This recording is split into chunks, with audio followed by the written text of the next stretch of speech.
Good morning, true crime friends. How y'all doing? Listen, Lori Vallow Daybell was back in court the other day. Ooh, the way I was living for Miss Lori representing herself, the shenanigans were not to be believed. But we're going to talk about it. But first, you know what you need to do. Please like this video and subscribe to the channel. It helps other people find us. Okay, so look. If you don't know who Lori Vallow Daybell is, child, where have you been? I have an entire Lori Vallow Daybell playlist. But for the purposes of this case, they are calling Lori Lori Vallow. They leaving off the Daybell, and she is very, very heated about it. But first, a skosh of history. To understand this story, you must first understand the 3 levels of Mormonism. Now listen, those who've been here for a minute, y'all know all this, but it might be new people, so please bear with me while I explain. They're Mormons, also LDS, Latter-day Saints, the Church of Jesus Christ of Latter-day Saints. Now listen, they live out there out west, out there in the Idaho region of the United States. It's, all them square states out west, I get them all confused. So just please know I refer to that portion of the country in general, except California, as Idaho, right? That way I don't have to break it all up into little chunks and stuff. So Lori's living out there in Idaho, in the Mormon section of the country. Our Mormon friends are divided into 3 categories. Number 1, regular Mormons, nice people. They live in your neighborhood. They're not out here breaking any laws. Those are the funeral potato Mormons. But then sometimes, listen, every religion has this next level. That is the better than you level. They're doing all the extra study. They're going to all the extra Bible studies or book studies or whatever they do. They are just better at being a Mormon than you. Oh, and they're real happy to tell you how much better than you they are. The better than you Mormons. Now listen, we have 0 issues with the funeral potato Mormons. We don't have that many issues with the better than you Mormons. We're giving them a little side eye because they're a little extra, but that's okay. But sometimes if you're a better than you Mormon and you just digging and doing all the extra, it goes too far, right? It goes all the way to the left and you become a zombie Mormon. Now, zombie Mormons are these people who live in a whole other reality, and they feel like Jesus has given them permission to unfortunately unalive others. For the record, we are fine with funeral potato Mormons. We're okay with better than you Mormons. And please know, it's better than you Baptists, Catholics, Muslims, whatever, Buddhists. There's always a better than you portion. The zombie Mormons, no. We here at Gossip Rumor and Innuendo LLC officially do not like zombie Mormons or other unfortunate unalivers, regardless of their religion or non-religion or whatever. Okay, so you with me? So Lori was out here pretending to be a funeral potato Mormon, right? In reality, she started out as a better than you and then quickly slipped over into the zombie Mormonism where she was like, well, I have special privileges and Jesus is my BFF. And he says I can unfortunately unalive others and it does not count for me. So first, she unfortunately unalived her husband. That would be husband number 4. She liked to get married a whole lot. She was like, I met this dude over here who looks like a thumb from northern Idaho, and I really kind of want to be really close to him. And so I think I'm going to help my husband slip the surly bonds of this earth so I can go be with my thumb up in northern Idaho. So she arranged for her brother to unfortunately unalive her husband, Charles. It was terrible. Charles Vallow was shuffled on off to the Endless Heaven buffet. Charles, boo-boo, I'll see you in the key lime section when I get there many years from now. Anyway, so Charles gets shuffled off to the Endless Heaven buffet, right? And then she was like, okay, so that worked out real good for me. I could go be with my boyfriend who looks like a thumb. And, but wait. My niece is married to a dude, and I think we need to send him on over to the Endless Heaven buffet as well. And she tried real hard to get him over there at the buffet, but it didn't work out. So he's still on this side of glory. Are you following this story? So anyway, Lori was like, okay, I am now a widow, yay me, and my niece, I was trying to make her a widow, but that didn't work out, so she just had to go on and get a divorce. Okay, if all else fails, I guess you can get a divorce. And so Lori Vallow moved her little self to northern Idaho, and she married this dude, Chad Daybell. Now, Daybell was a hardcore zombie Mormon. Oh, yeah. He had plenty of plans to unfortunately unalive other people. And they were like, okay, I love you. You love me. Let's get married. But first, there's a couple little things in the way of our getting married. Number one, Mr. Thumb, Mr. Daybell was married to another lady. And he was like, don't worry about it. I'm real comfortable sending people on off to the buffet. So, bear with me for one moment while I send my wife Tammy on to the other side of glory. And so, Chad Daybell unfortunately unalived his wife. And I do not have to say allegedly because this is a crime of which he has been convicted and is sentenced to the unalive penalty over there in North Idaho, right? So Lori was like, okay, cool. I'm free. You're free. We can both get married. Oh, wait. I have these two kids and I think they want a sample from the buffet. And Chad the Thumb Daybell was like, why, Lori, my love, I think you're right. And so they unfortunately unalived her two children. That is a crime of which both Lori and Chad have been convicted. Chad got the unalive penalty. Lori has life in prison in Idaho, North Idaho, right? So Chad is like, when it came down to it and I got arrested, I immediately threw my wife Lori under the bus. I said she was crazy and out of her mind, and I was over here just trying to be a nice funeral potato Mormon, maybe a better than you Mormon, but she was a zombie Mormon and she did bad things. I think I'm very, very innocent. We covered Chad Daybell's trial on this channel. Child, I gave a day-by-day breakdown of that madness. I will link that playlist in the description of this video. So, Chad is serving life in prison. Lori is serving life in prison. And the people down in Arizona, aka South Idaho, were like, wait. Remember that time she shuffled her fourth husband off to the Endless Heaven buffet? Yeah, girl, you're gonna have to come back over here and we're gonna try you for that because it's very, very illegal to apply lead to people and just leave them dead like a carp on the floor, right?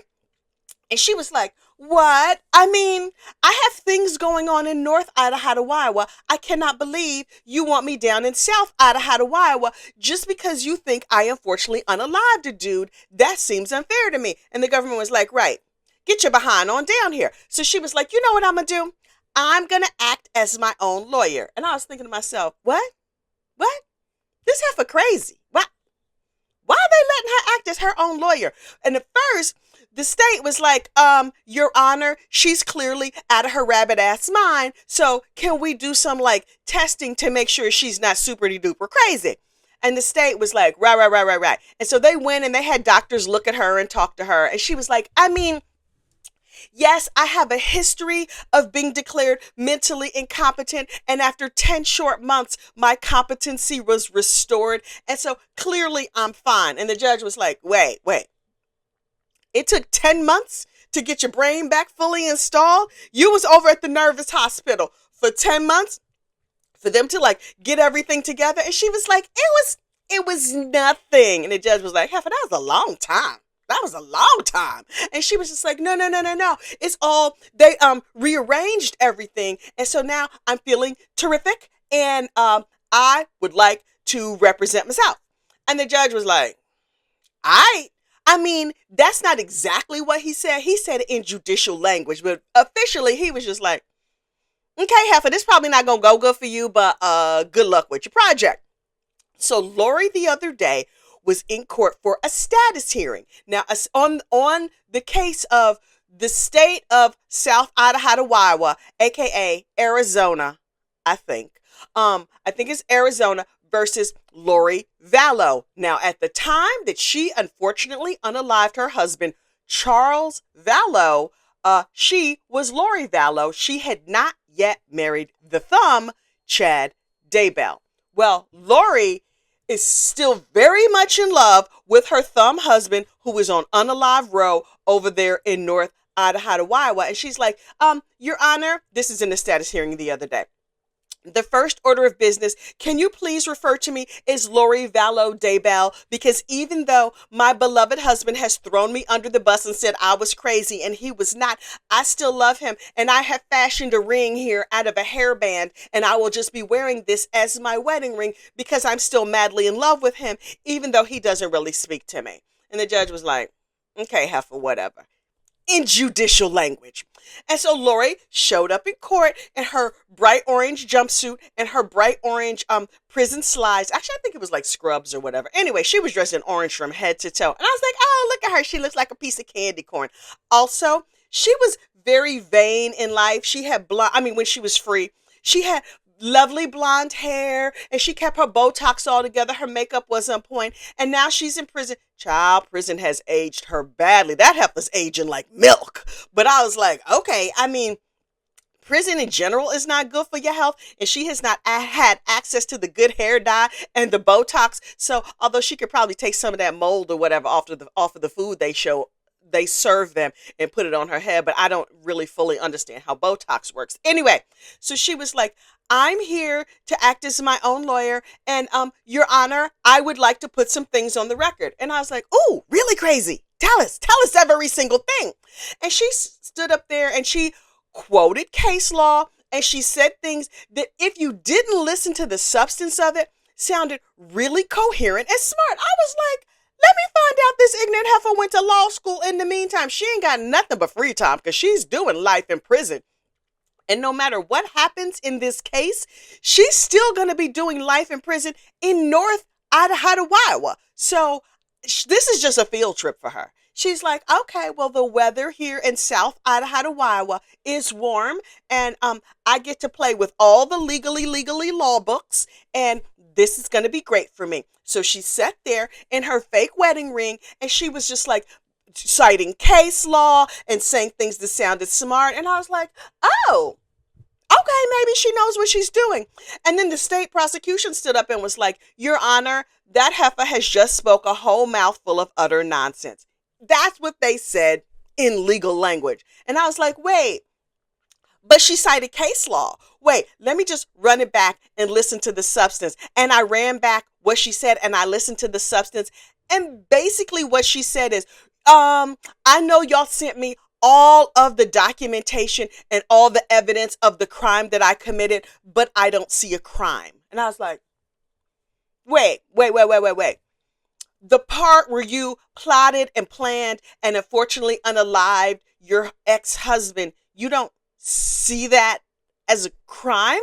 She's like, no crime was committed here. Did those bullets in his chest cause him to die of natural causes? Ma'am, I feel like maybe you're misreading what you're reading. And she was just like, I think that they should give me more proof. And I think that they should show me the bus tickets where they had, where they sent me down here.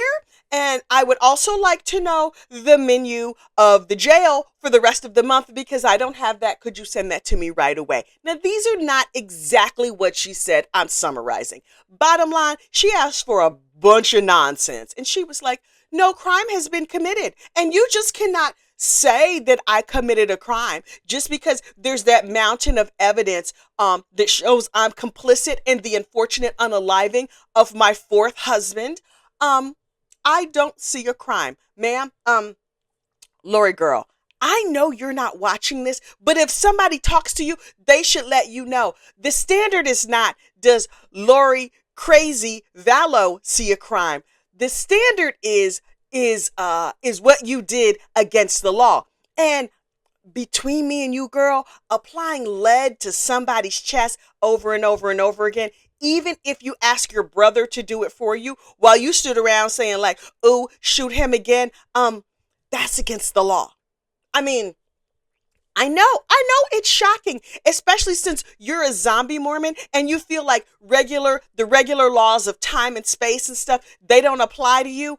You have effed around, ma'am, and now you have reached the find out portion of the program. So She gonna keep going to court saying like, I don't think that any laws were broken, and I promise you that's not gonna go good for you. But this was just a first hearing, and she was just like, we are ready to go to trial. You are. Okay. Okay. Okay.